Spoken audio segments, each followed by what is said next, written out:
This time on Watchers of Tomorrow, a spooky ghost restarts the alt-right. Oh no!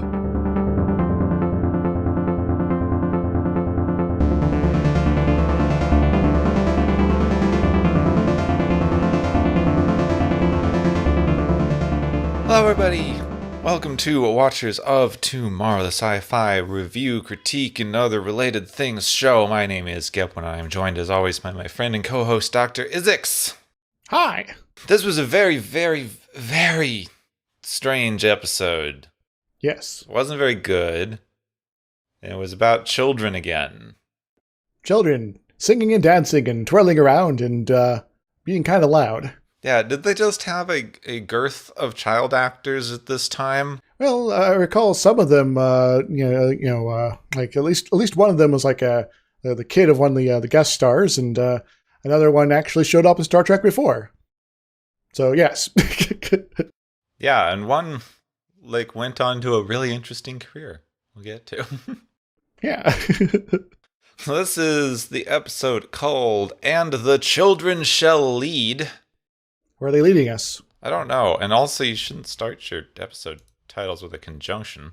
It just seems bad. Bad form. It's against everything I learned in Schoolhouse Rock. Well, it's the last part of like a long, section of the Bible there. It's like, lions and lamb laying down sort of stuff. And like, this is the last part of that. I guess having the whole thing in there would just be too long. So they're just like, I'll just cut it here. It's fine. Yeah. What is... I don't know this quote offhand. Is it about the apocalypse? That's the only thing that would make sense. Maybe. Let's see if I can find it real quick. The wolf shall dwell with the lamb, and the leopard shall lie down with the kid, and the calf and the young lion and the fatling together, and the children shall lead them. Alright, sure. Get off with them.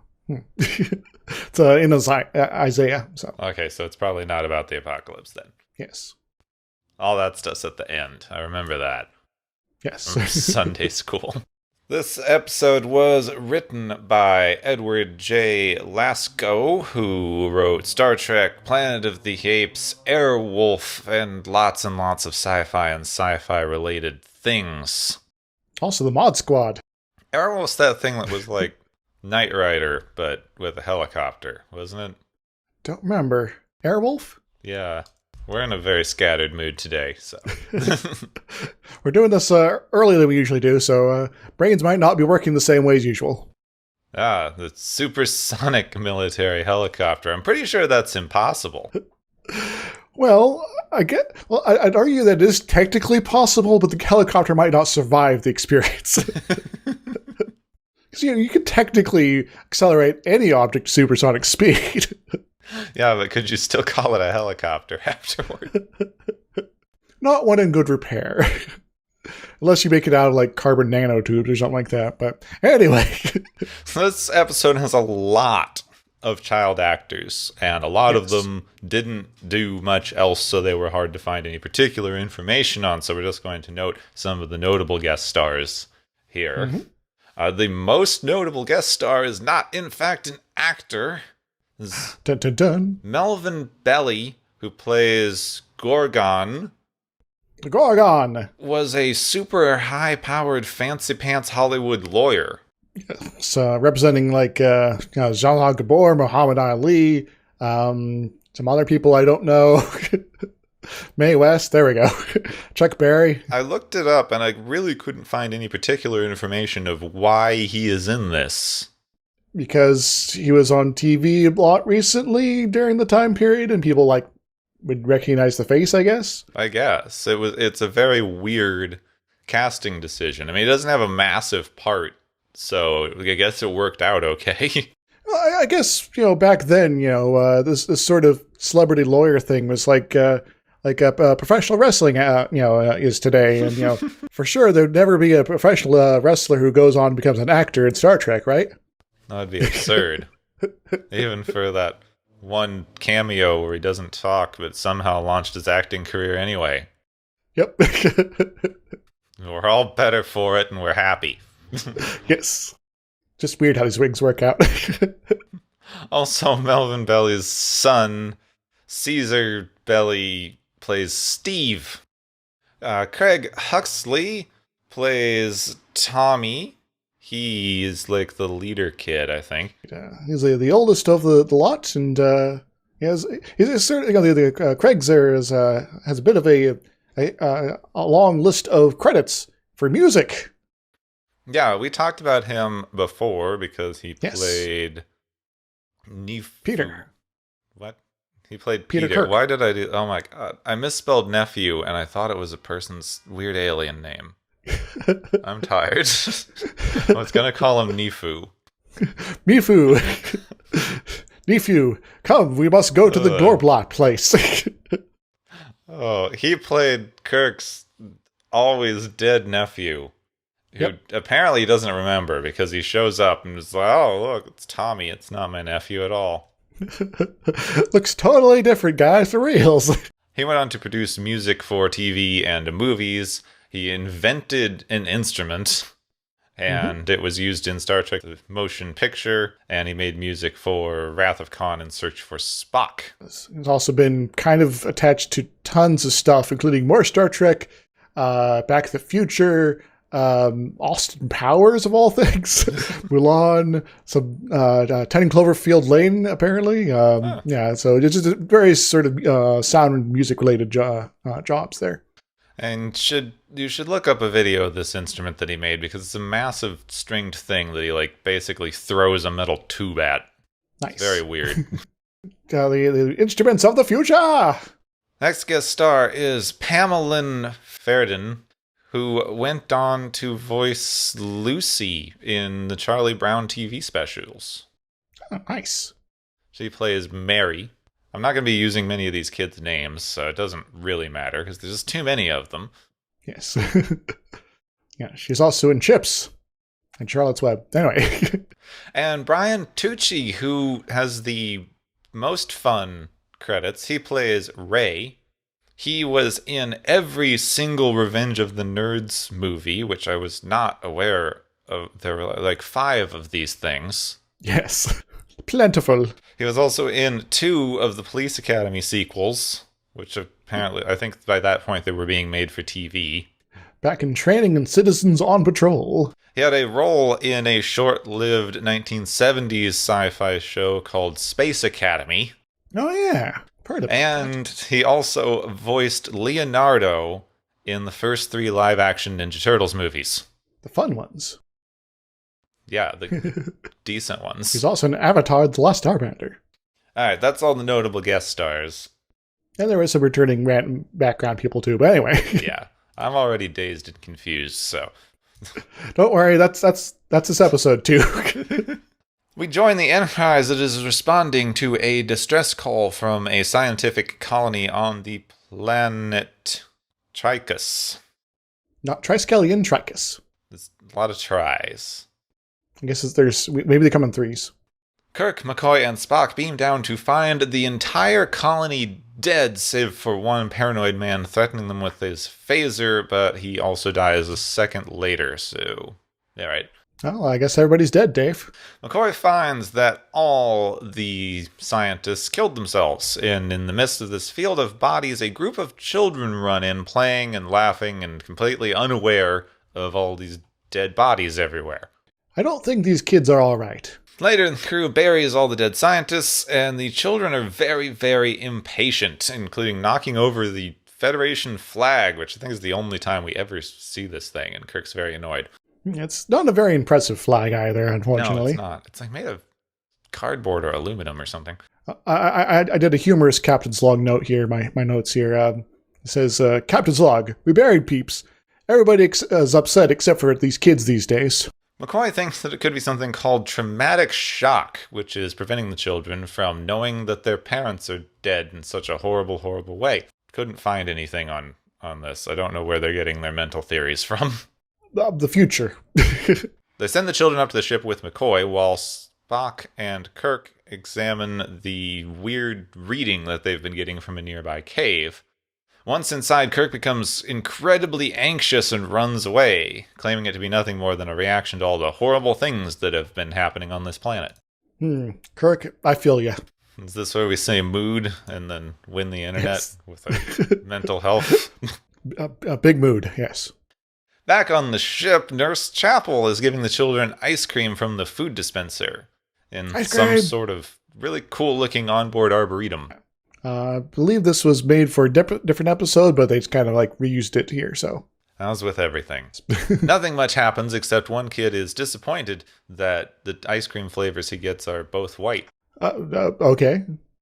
Well, maybe more sprinkles will help. Kirk comes to question the children about their parents, and they all seem to immediately take a disliking to him, talking about how their parents like stupid stuff and worked too much, and they all run off pretending to be bees until Kirk orders them to go to their room.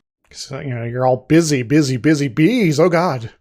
Kirk tries to question the oldest, Tommy, but he is also evasive, saying they aren't sad to leave their parents because they loved that planet so much. Because the parents love the planet, the parents are therefore bad and terrible.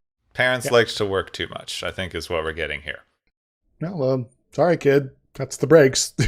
In their quarters, the children chant in a circle. As you do.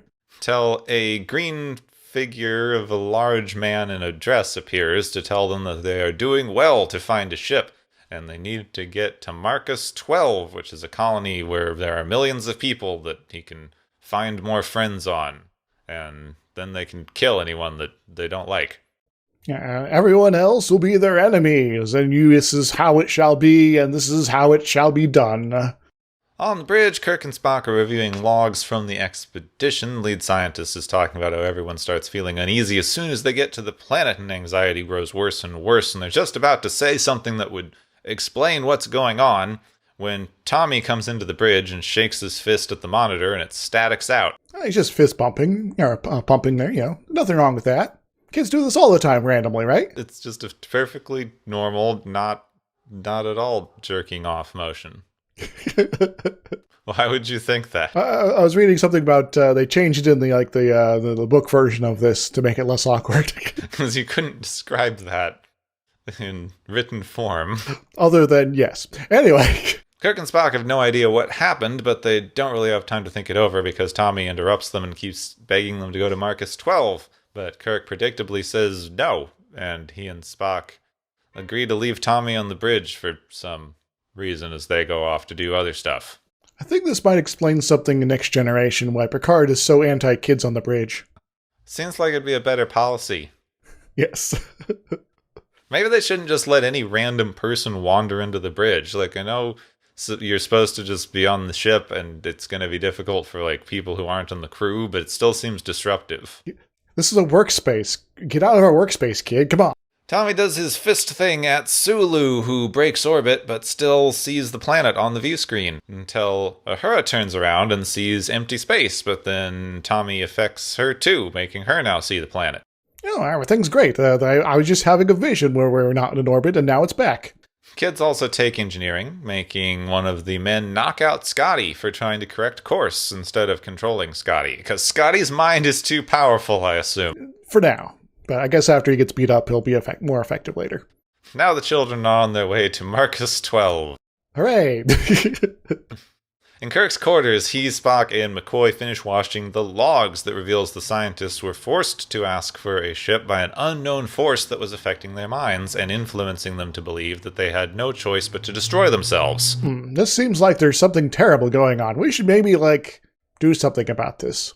This is all of the information they've got except for some unimportant scenes of the families playing and having fun with the children. Also, apropos of nothing much, they discuss how evil suppresses truth and misleads the innocent. Interesting to be just randomly injecting the theme here, but, kind of doesn't really make sense. But anyway. This is interesting, and we're solving a mystery. Did you think of the themes we're exploring in this episode? If I ever write a comedy series, it's going to be something involved. I'm going to have an episode like that, something like that. Whoever just starts analyzing the episode while they're in it. Kirk wants to confront the children about this evil, but McCoy warns him that if they don't process their grief correctly, their brains will break. I don't know, maybe McCoy just wants to see children cry. Kirk wants some answers, so he decides it's time to switch out the security on the planet so that he can talk to the people who have been down there. Oh, sounds reasonable. If you're seeing some side effects of this weird paranoia thing, maybe we'll be able to make a good measure of it and take you out of that environment. We'll be able to see how it affects you in the long term. He beams down replacement guards, finds he can't beam up the other ones. Uh-oh, wait. Transporter guy person, did you check to make sure that there's a planet below us? Yeah, they're no longer orbiting the planet, and they just beamed two dudes into space. While at warp, apparently. Which, that basically means that the entire function of the transporter is we're going to beam you, 2.5 miles down and hope you land on solid ground. Says, I suspect this transporter guy is just really incompetent. Because this makes no sense otherwise. Kirk's obviously creating a stressed workplace environment where people can't adequately check for planets. Indeed. Kirk, discovering this, rushes to the bridge, where the children are chanting again, and Gorgon appears. There's a glowing man here. He's very green. He tells the children that they're facing a crisis, because the enemy has discovered their operation, but they have control of the ship, and so the children should not fear. If they might not have been discovered quite so quickly if they hadn't been chanting and summoning your face here on the bridge while there's people around that aren't controlled by you. Yeah. Oh my god, what's going on? Oh, it's them. They're doing the demon summoning over there. Okay. And again, if the children are the ones that are initiating the summoning ritual, they're probably not the most experts at strategy here, so I guess I could forgive it. The kids use their powers to do a variety of things. They make Uhura look sick and aged in a mirror. What is this Uhura looks ugly thing that they keep doing? Because the 60s and, having beauty is how you have self-worth, I guess, or some crap. They affect the view screen, so Sulu thinks that he's flying the spaceship between giant swords. Knife eye attack! I really hope folks get that reference. Kirk orders Spock to take control of the bridge, but he too gets affected, sort of, maybe, and says, nope, everything's fine. We don't see what he sees, and maybe it's a ruse. He comes around later. It's very unclear what's going on with Spock. And Kirk sort of like, have you looked around? He's like, I'm going to try this again. Nah, I'm not going to. Kirk tries to order the guards to get the kids, but they make him unintelligible and garbled so that no one can understand his orders. Yeah, they do that thing where they just have him talk backward. Apparently he's actually giving the orders, which I guess is a nice touch. I have seen, other media, pull something like, they have something that would be like they actually say, and then they just say something random like, shout out to my mom or something like that. Spock manages to clear his mind with Vulcan power and takes Kirk off the bridge. He mind melds himself. They head to engineering to correct course, but they are fought off by guards, and then in the corridor, Chekhov rushes in with more guards, telling Kirk that he's going to have to shoot him because he got orders from Starfleet to arrest him and kill him if he doesn't comply, and Tommy is behind him, reinforcing this with his fist pounding. Kirk's like, I've been in this situation before where Chekhov was trying to murder me. That was a parallel universe, but I still think I could take him. Yeah, he just jumps him and disarms him immediately, and Tommy runs away. Kirk, fighting things is too powerful for the children. Kirk and Spock return to the bridge, where Kirk announces that they will not be landing on Marcus 12, and the children are dubious because they, everything that's happened. Kirk now says he understands, and he's going to make the crew understand that their friend is, bad, and they ask them to bring out their friend. I don't know what the plan is here. This is a weird turnaround. They just needed to wrap up the episode. Yeah, it's we don't really know how to resolve this, so we'll try something. And because we're running out of time, it'll either work or this is the last episode of the series. The children then chant and summon Gorgon the Green Angel. Hello. Kirk and Spock announce that Gorgon takes power from those who don't know him, but they know him. Gorgon is arrogant and said his followers are strong, but Kirk uses the power of home video. Dun dun dun. Is it America's Funniest? Decidedly not. He shows the children movies of them playing with their parents and having picnics and playing catch and, good old American family time. Hooray! It's very wholesome. They didn't suddenly switch to footage of their parents being dead. Oh no! Now, according to Kirk, the children see Gorgon for who he really is. And Gorgon begins to fade away, yelling about how they would have been his generals and such like. And he kind of has this weird transition where he gets more and more ugly. So once again, the beauty standards of the 60s, I guess. Themes. Themes. McCoy's really happy that Kirk made the kids cry, and I called it. everything disappears. The set course away from Marcus 12. Yeah, so let's go to that starbase. And The end.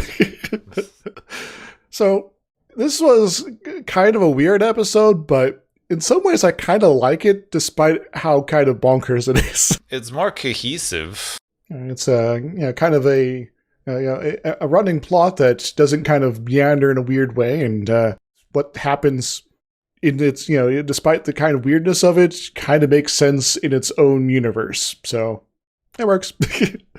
The themes of this one are very mixed up and weird.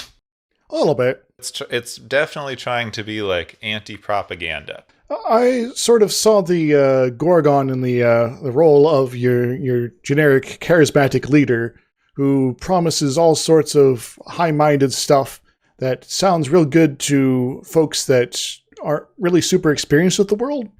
And, well, honestly, it kind of reminds me a lot of stuff going on in the U.S. these days. Which is kind of interesting because that was some of my first thoughts. And then given the era that we live in now, it seems very kind of anti-culty because it's taking children who are unhappy with their lives and and having the charismatic leader who promises them a lot of stuff. But cults didn't really become a particular concern in America until the 1970s. Mm-hmm. So 10 years after this, when you have Jamestown. All that business, the Kool-Aid. Yeah, when it's even like them saying that they're going to kill people and sacrificing stuff, it lines up in an interesting way, but it's probably communism. Maybe. I saw it more in, I guess, a more generic sense, but, I guess given the context of the time, that would be the primary target they'd be going after. I mean, it's hard to remember now, but there was actually a period in the 60s, in like the 50s and 60s, when America did actually run anti-fascist propaganda, including videos explaining to people how listening to random yelling demagogue people was a bad idea. Yeah, it's they're here to exploit you, not to give you all the things that they're promising. They might give some of you, some of those things, but that's not why they're doing it. They're there to control you and get what they want out of you. But I think the setup and the solution is kind of telling for this episode. The entire time they talk to the children about their parents, they're like, "Oh, our parents work too much."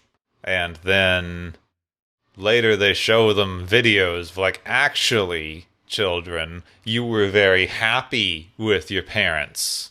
Yeah. And they go, "Oh my God, we were lied to." And then they're back. Yeah, it's like, oh, suddenly just a sudden change of mind.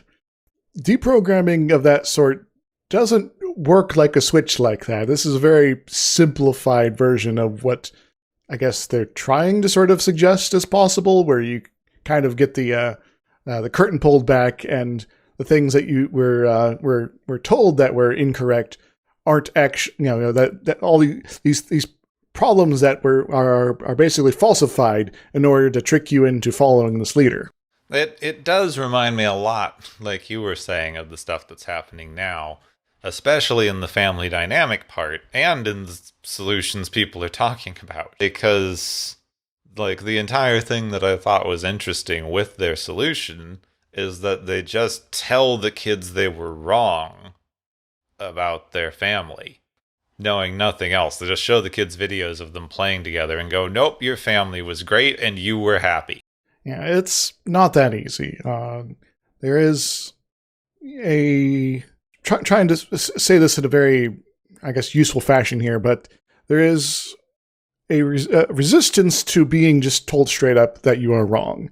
And so if you are going to try to, sort of make this point, you need to sort of help folks understand on their own how things are working, not necessarily just tell them straight up, "Hey, everything that you believe now is incorrect, so deal with it. Well, the particular problem that you hit, and it's one that I see people hitting all over the place recently, is they're not wrong. Because that's why there's resistance when you come to someone in that kind of situation and you go, oh, these things that you're feeling are wrong. Well, they're not, because they're what the person is feeling, and your feelings can't really be incorrect. They're internal subjective experiences.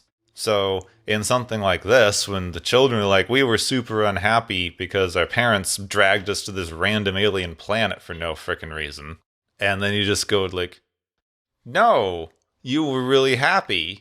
They're just like ignoring the children's experience completely, which is not a good way to, like, help someone along. It's something that I see a lot of people doing, is completely ignoring the internal experiences. It's something that we get a little bit talked about, especially now with some of the online radicalization and things that this is hitting parallels toward. Indeed. That you wind up with people who are not happy in bad family situations or in isolated situations in, school or work or things, and then they find communities where people are nice to them and letting them in and giving them a community. So just telling someone that that's wrong is pretty silly, because, they didn't have a community in the one area and they do have a community in the other.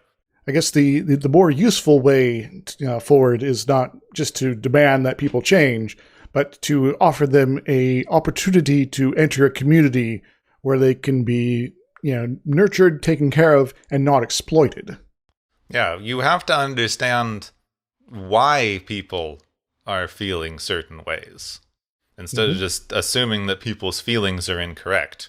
Known a good number of folks that have worked actively to help folks de-radicalize, especially out of right-wing sort of leanings there. And to a certain degree, there is a division you have to sort of be aware of. There are the people that are more running the show in those sort of groups, and those that are being sort of exploited. And the ones that are running the show, you unfortunately can't do a whole lot with them, other than sort of cut them out of your space and the situation. But the rest of folks, sometimes if you just talk to them, that's going to be enough, because then they can realize, oh, you're not this monster that these other guys have told me that you are, and we can actually converse.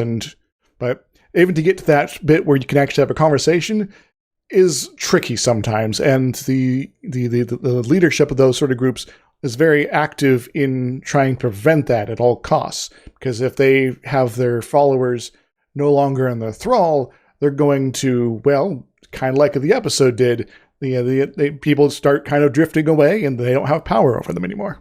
I always have trouble with how insidiously we talk about the leadership in these things. There's like this episode, they're using this guy, Gorgonite, as a stand-in.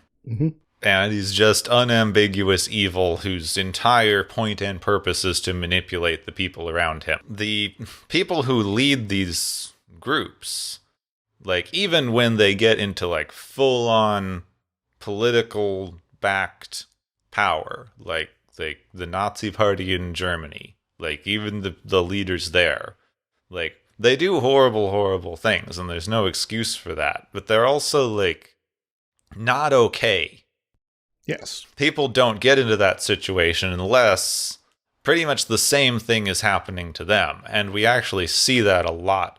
If you look at the way people are talking now in right-wing spaces, there's a lot wrapped up in that kind of masculinity pandering and the toxic masculinity things and all the weird, you're going to get turned into a woman fears.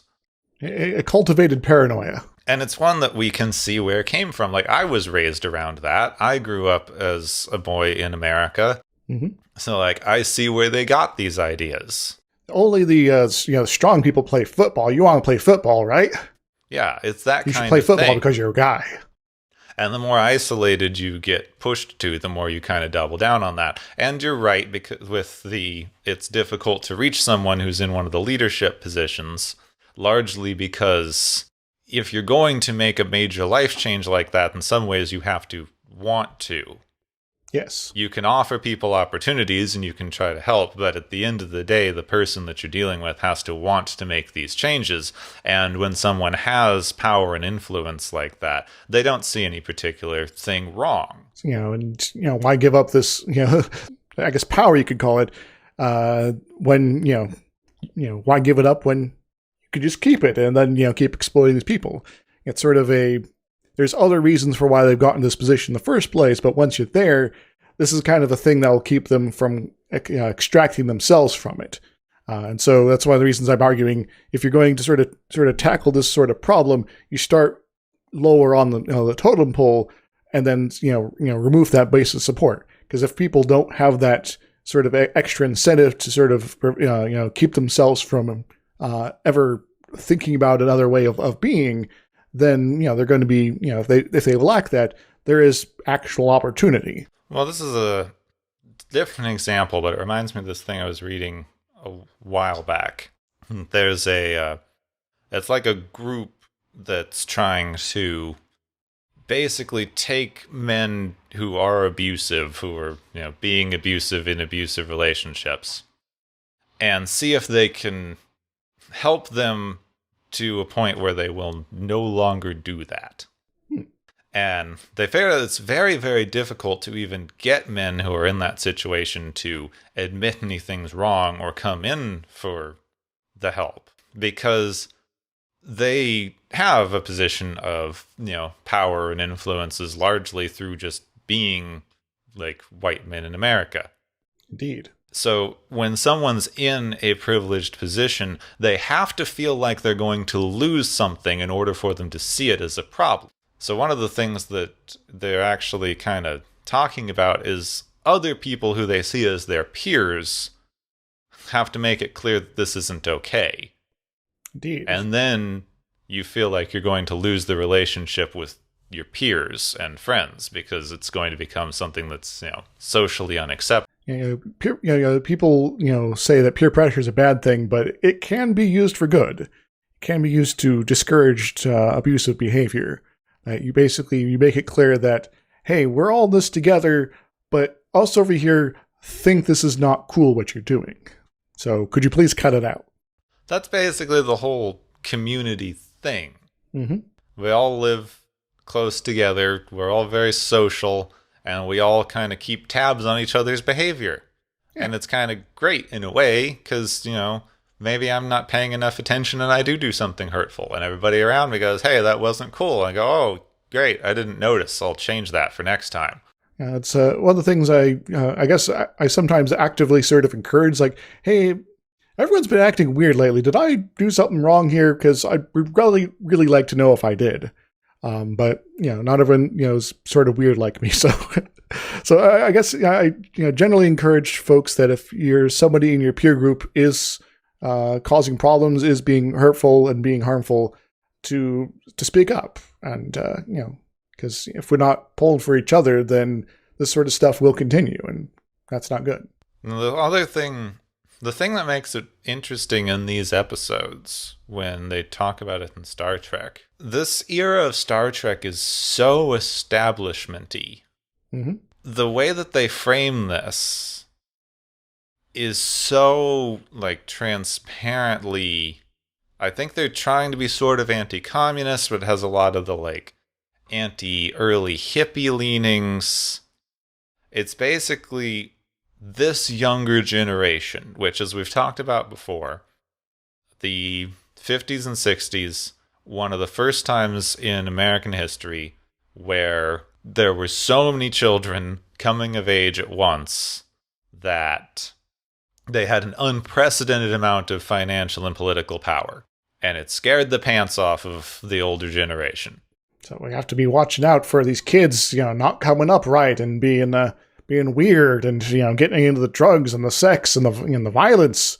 And you can kind of tell in the way that they frame this that the entire fear is our kids are not going to appreciate the things we do and think we aren't caring for them, and they're wrong. But that misconception that the kids have that we're not caring for them enough is going to lead them to these other other things, all these dangerous hippie things or cults or whatever. And black magic. And glowing guys who are secretly lawyers. I'm reminding myself now a little bit of like the 80s and 90s growing up, that, you know, there's a lot of like kids rules sort of stuff, which is sort of I guess an inversion of this to a certain degree, but it also exploits the sort of same thinking that, you know, parents don't understand. Parents are always busy and telling us what to do. But, you know, we're going to be proud and wild kids and, you know, and all sorts of craziness here. And we're going to sort of revel in it as sort of I guess, sort of a turnabout of some of the dynamics, but still same sort of pattern here. Well, that one's really interesting for the 80s and 90s because that is the marketing companies. Indeed. Because of deregulation put in by Ronald Reagan and his administration, are now allowed to directly target children with advertising. And they are using a very similar kind of, you know, you're kids and you should have the power and you should get to do all the fun stuff and your parents just don't understand you. And it's weird because this is like still how we're selling things. Yep. Like, look at the marketing for the Joker movie. It's basically the movie your parents don't want you to see. And my sort of response to that advertisement was sort of like, shrug? Because I guess, going back once again to my own experiences, that I sort of saw through a lot of that sort of gimmickry pretty early on. And so I was like, yeah, you're just trying to get us to, you know, get excited about more toys. And sure, I'd love to have this crazy playset or this new, you know, sports ball thing with the weird design to it. But I know that's not going to happen because my parents have, you know, 5, other siblings that they're buying stuff for. Yeah, and so I kind of, I guess, grew up a little bit faster and became more cynical. Despite that, I sort of realized as well that this is sort of trying to define for us what fun should be, and that kind of sucks. You weren't in a multi-ethnic friend group with the wheelchair kid and the nerd who could make lasers? I was supposed to be the one who could make lasers, and I didn't do that until college. But when you, like, I don't know, just even in this, it does kind of have sort of a interesting anti-advertising message if you interpret it that way. Mm-hmm. Because the way that they were targeting ads at kids was trying to do this kind of like almost cultish mentality. Do Apple Jacks taste like apples? Well, the parents just don't understand. I've never in my life eaten an Apple Jack, so I legitimately don't know if they taste like apples. But can you tell why kids love Cinnamon Toast Crunch? Because it's filled with sugar. Yes. I don't remember the last time I've had Cinnamon Toast Crunch now. I had some off-brand ones. I got a cereal at the store that was called S'mores, and I shouldn't have, because it was basically off-brand Cinnamon Toast Crunch mixed with off-brand Cocoa Puffs and like the marshmallows from the off-brand Lucky Charms. That sounds amazing, actually. My tummy was not happy with me. You know, now that I think about it, the last time I actually bought and had cereal was right before I started not feeling so well recently. Maybe there's a connection, oh god. Possibly. It is part of this complete breakfast. Did you eat the rest of the complete breakfast? Because that would kill you. Yeah, I didn't have my orange juice and my milk and my banana and my waffle and my bacon. And there's like eggs as well too, and maybe something else like toast. That was another one. Speaking of your insidious advertising things, all those studies of breakfast is the most important meal of the day were paid for by cereal companies. Whoops. I guess fairly early on, once again, I figured out, this isn't about advertising, but how my body deals with breakfast. If I have too much food early in the day, it just makes me feel awful for the entire day. So I need to make sure that if I'm going to have breakfast, that it is a little more modest than, you know, what anyone was suggesting at the time. So. Everyone does. Your stomach needs time to wake up and get in gear. Exactly. I feel like we've run out of things to talk about vis-a-vis fascism programming. A little bit. Is there anything else you wanted to sort of poke at here? The guy's dressed like an old British royal. A little bit. Which I don't know if that was 100% intentional or just the costume they had lying around. It's third season original series. A lot of stuff they have is just lying around. In fact, I think I was reading something about like most of the costumes the people on the planet had were reused from previous episodes. So I was just listening to an interesting thing that draws some parallels there with the American Revolution having the same sort of weird mentality, being led by super, super rich, powerful people, but, getting all the people below them to believe that it was some sort of grand cause and rise up against the British forces. I remember in my history classes that it's like, the American Revolution was pretty good, but also these guys are kind of demagogues, so think about that, guys. Well, they were also all, like, obscenely rich. Yes. It'd basically be like if Jeff Bezos said, hey, the U.S. is taxing Amazon too much, so let's rebel and take Seattle. Independent Washington State. Because you got guys with owning a bunch of land, massive, plantations. The guys, with the owning the printing press places there. And basically, these folks had tons of money, and that's kind of why they were like hanging out together. I mean, in some ways, it's exactly the same thing, because the thing that Amazon's mad at is the government telling them they need to treat their workers better, which was the same thing that they were mad about here. Whoops. The more they change, the more they stay the same, I guess. That's kind of depressing. Which is why this episode from the 60s that was probably warning you about how teachers are going to implant your kids with communism because you work too much like a good American has a lot of like very, very striking similarities to a lot of the stuff we're currently talking about in the news.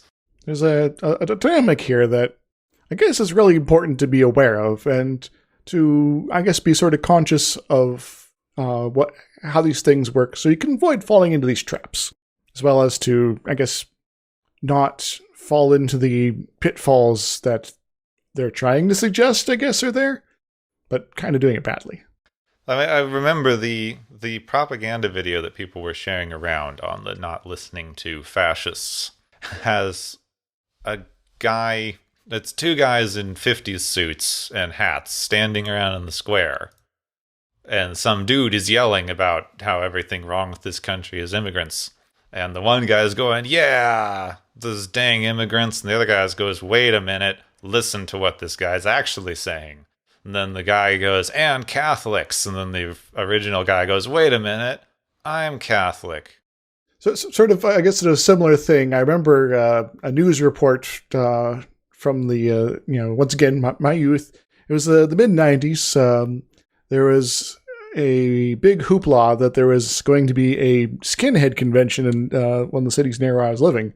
And the news reporter, was, like going out and interviewing some people. And they ran into somebody who was unaware completely about what the skinheads are all about. Because he was an African American and just like, oh, there's like a club of guys that are angry at the world. We're going to go hang out. Okay, that sounds like a great idea. Whoops. So yeah, it reminds me of that. Anyway. I felt like on that note, go something a little more silly. We've been tired and scattered this entire episode, so I hope it was entertaining. But now it's time for the galaxy's favorite game show. Woo-hoo.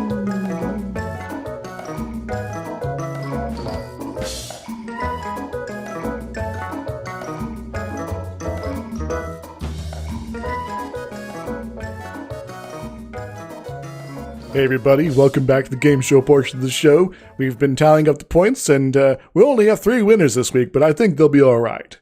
The first winner is going to be the Gorgon, who gets the Sufficiently Advanced Aliens Award. Though in the end he wasn't all that advanced, because he was just kind of made to go away, just because people didn't like him anymore. What does he win, Gapwood? Gorgon wins his own YouTube channel, where he can do this properly. Well, YouTube will probably algorithm and he'll be bigger than us in no time. Oops. Now I'm depressed. Moving on.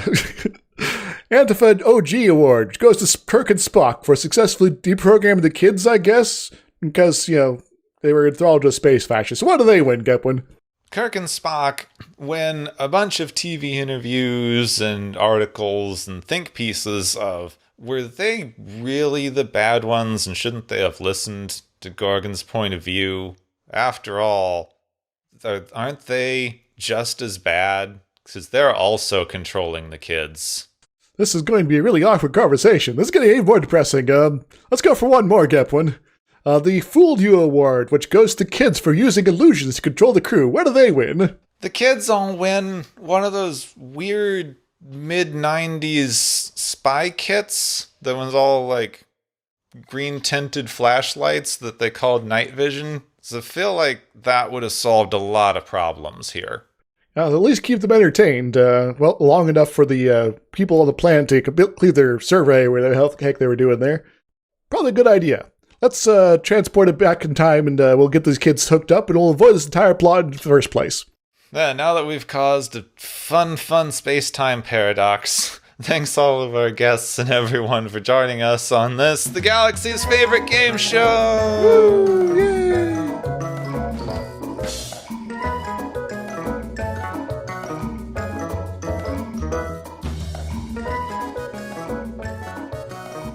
So, Gepwin, how you feeling? Anxious. This next episode sounds strange. Why do you say that? I don't know. The whole thing looks nonsensical, and also it's another one of these weird quotes that starts strangely. Yeah, something about truth and beauty and... Wait, are we talking about quarks here? The next episode is called "Is There in Truth No Beauty?" I feel like there should be a comma in there somewhere. Is there truth, beauty? There is. No, yes, maybe. This kind of reminds me of plot of some random stuff that I remember from Babylon 5. The Enterprise travels with an alien ambassador whose appearance induces madness. But what does that mean, madness? No one knows. They've never had a good definition for it. In fact, it doesn't really have a definition. Now, I suspect we'll probably not actually see what these aliens are like, but I can always hope. I don't know. But Spock gets to see them because of his Vulcan-style mind discipline. You can avoid the usual pitfalls that us humans have, I guess. Yeah, so That's going to be a thing. This is going to be weird. This is very strange. This whole episode sounds weird. I've never heard of it before, or this premise. I think I remember something about it, but that's nothing coherent, so... I enjoyed the picture of Spock with the visor thing going on in his green. Oh, yeah, the visor thing. I don't think we get to see the ambassador, because the ambassador isn't credited as a guest star. We get Dr. Pulaski again. Hooray! Why do they keep changing this character? They have her playing another doctor, so why don't they ever just be the same doctor? Good question. She plays 3 different doctors across her run in Star Trek. Maybe she's like a quantum leap time traveler. That would make some sense, at least. I don't know. This is just confusing. A little bit. Anyway, maybe we'll have some idea of what in the world is going on next week on Watchers of Tomorrow. Next time on Watchers of Tomorrow, put Miranda in the box. You have been listening to Watchers of Tomorrow, a podcast on science fiction media. Find and follow Watchers of Tomorrow on Podbean, YouTube, Spotify, iTunes, Google Play, Stitcher, Pocket Cast, Spreader, Digital Podcast, and perhaps many more to come. If you enjoy our podcast, make sure to subscribe for more. And where possible, make sure to rate your experience or leave us a review. You may find Gepwin on youtube.com/Gepwin and Twitter @Gepwin. You may find me, Dr. Isix, on youtube.com/Dr. Isix and Twitter @IsixLP. Music is Waveform and Mori's Principle, both by DRKRN. You can also check out the Watchers of Tomorrow Discord channel. Make sure to share the experience with your friends, family, enemies, and alien overlords. If you feel you are suffering from transporter syndrome, please be aware that the next time you step off the transporter, that you, that is now, no longer exists.